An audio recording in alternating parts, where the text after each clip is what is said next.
Joomla MooTools to jQuery project is carried out under the Google Summer of Code program in year 2013, and it is mentored by Jensen Tony and Roberto Segura. As you can see by the project title, it's mainly about JavaScript modifications in Joomla. If you look closely to the above image, right now Joomla has more than 10% of its code written using JavaScript. And before this project, majority of this JavaScript code is written using MooTools JavaScript library. In addition, there are very few libraries written using jQuery and native JavaScript code. So, as you have seen in the previous slide, Joomla and Moo Tools has a strong relation. This was started with Joomla version 1.6, where it introduced MooTools to its code base. Since then, most of these libraries and inline code is written using MooTools as a base foundation. So you might be wondering, why do we need to remove MooTools? And I think it's quite obvious, since you all know jQuery became popular among web developers with its clear syntax and various plugin support. And in the case of Joomla, it started using jQuery as a core library from Joomla version 3.0 when it decided to use Twitter Bootstrap framework, which itself depends on jQuery. Although this introduced lot of benefits to the Joomla CMS, jQuery caused conflicts with Joomla Moo Tools functionality, adding more challenges for developers when writing JavaScript code. So it became a problem to keep MooTools and jQuery side by side, which ultimately led to the decision to minimize MooTools dependencies from its core code base. I hope you all got the background information about the project. So let's find out what this project really is. So this project mainly focuses on minimizing MooTools dependencies from its code base and replace them with jQuery and native JavaScript code.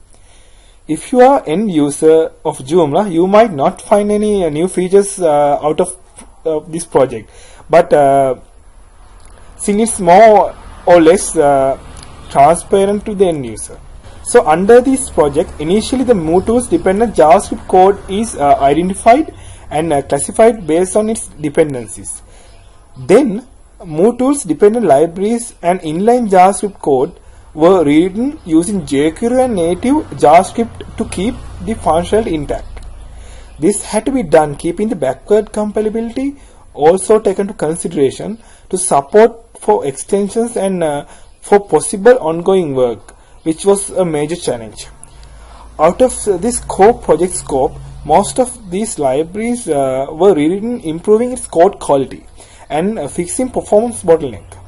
A very good example is the performance improvement in validation.js to support thousands of input validations without freezing the user interface with jQuery and improved caching and writing fast queries. If I put more insight to the project, identification of MooTools usage was really a challenge since it used prototype inheritance with a document object model for most of its functionality. For example, when I first see document.id method, I was really confused whether it's a native method or not. And above all, it is the class constructor of MooTools that makes it really difficult to remove MooTools dependencies, which acted as the foundation for most of the libraries written using MooTools. Another challenge was the usage of MooTools extensions like MooTools More that added number of new libraries that needed to be rewritten. So with this project, although it's transparent to the end user, developers gets benefits when writing JavaScript code. It minimizes the conflicts when using $variable, which is used in both MooTools and jQuery. And now most of these JavaScript code is uniform and have less dependencies, so which ultimately benefits the developers. And above all, now you have a reason to use jQuery as web developers For extension development, since it upcoming releases, possibly MooTools will be completely removed from Joomla core. So thank you for listening to this video, and if you need more information about this project and related stuff, you can find me in LinkedIn using the above link. Thank you.